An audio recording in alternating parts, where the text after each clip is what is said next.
Good evening. I'm Garnet Stokes, Interim President of Florida State University, and I welcome you to our spring commencement exercises. Please remain standing for the color guard, the Pledge of Allegiance, and the singing of the national anthem. Who will today embark on new journeys. On behalf of the university and this assembly, I congratulate them and wish them success. Commencement is a joyful occasion. In fact, it is this university's most significant celebration. So our ceremony is full of traditions and symbols that emphasize its importance in the life of the university. Our processional and attire have centuries of history behind them. Our commencement follows traditions that began in the Middle Ages. The mace that leads the processional symbolizes the authority and prestige of the university.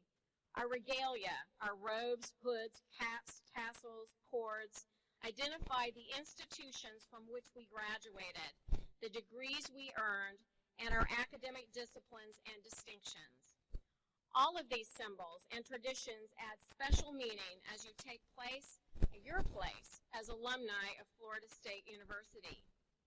They link generation to generation. They tie accomplishments of the past to hopes for the future. Thank you, Alex. And now I have the distinct pleasure of introducing our commencement speaker this evening. Jamie Linden is an exceptionally talented screenwriter, producer, and director. After graduating from Florida State University in 2001 with a Bachelor of Science degree in Media Production and Marketing, Linden went to Hollywood, quickly making a name for himself. First up, Mr. Linden wrote and co-produced the film We Are Marshall, released in 2006. I am certain there is no better feeling to be in demand in Hollywood. It is my pleasure to introduce you to Florida State alumnus, Jamie Linden. Thank you very much. Can you guys hear me? Thank you to President Stokes. So instead of talking about myself, I thought I would spend a little bit of time and tell you about a friend of mine who also graduated from here in 2001, a friend of mine by the name of TJ. The hope being you might find some advice and maybe even some wisdom in TJ's story. I went to both middle school and high school back in Orlando with TJ, and so we came here to FSU together in the fall of 1997. Now, I wrote here that TJ was the kind of guy who marched to the beat of his own drummer, which is true, but it's also overly polite, and I just want to make sure you understand exactly the kind of guy that we're talking about here. TJ was a complete space cadet. He was very smart, but he was the most unreliable human being I'd ever met. You never knew if he was going to show up somewhere, or when, or with whom. Let me give you some examples of the type of guy that TJ was. He was the type of guy who, when he was a teenager, learned how to give himself stitches in order to save trips to the emergency room. He was the type of guy who would invite me and my roommates over for dinner, but then serve a meal consisting only of Jell-O shots. And then afterwards, he would sneak any leftover Jell-O shots to my dog. He said, "Yes, I do know, I'm going down one of two paths. I'm either going to be a dolphin trainer or a doctor." I know I'm saying the obvious here, but those are just two wildly different vocations. And at the moment, knowing TJ as well as I did, I'll admit that I did not believe that either of them seemed very likely. But as it turns out, I was wrong. Today, TJ is indeed a doctor. Thank you. He told me later, on the first day of medical school, that it all just clicked into place, and he knew it was finally time to get serious. Today, he lives down in Fort Myers. He has his own practice, and by all accounts, he's a great doctor. He is incredibly successful, he's very wealthy, and he's very happy. He has everything he ever wanted, except perhaps for a dolphin to train. And I wanted to tell you about him, class of 2014, because I thought you should know, if my friend TJ, of all people, can set his mind to it and become a freaking doctor after he graduated, then you can do anything. Now, I I live in Los Angeles now, and as you know, the national championship in football was in Pasadena this year, which is just about 30 minutes from my house. A lot of my friends flew out to LA for the game and stayed with me, including my friend TJ, the dermatologist.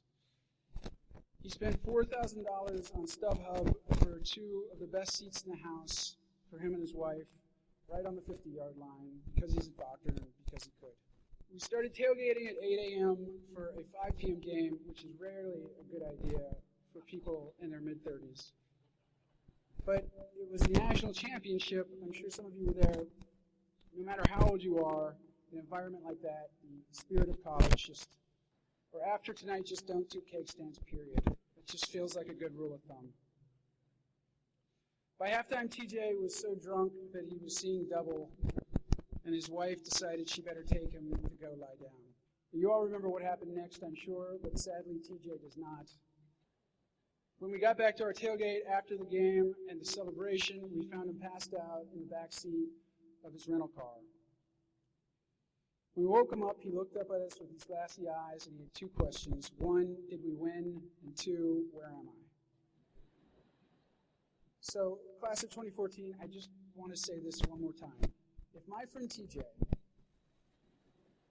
a man who spent $4,000 to take a 2-hour nap in the backseat of a Chevy Suburban, if my friend TJ can set his mind to it and become a doctor, then you can do anything.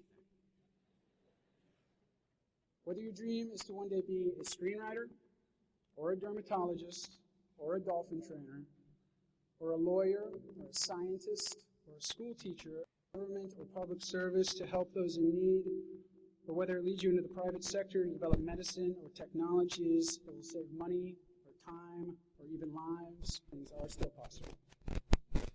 And I want to tell you one other thing. Every single one of you in this room with a cap on your head, there is someone out there right now who's underestimating you. Someone who does not believe you have the ability or the skill set or the ambition to make it. For my friend TJ, that somebody was me.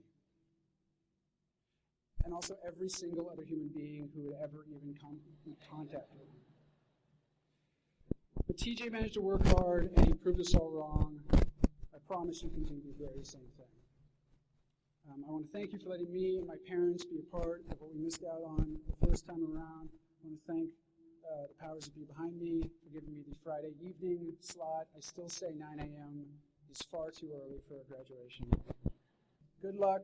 Go Noles. Thank you very much.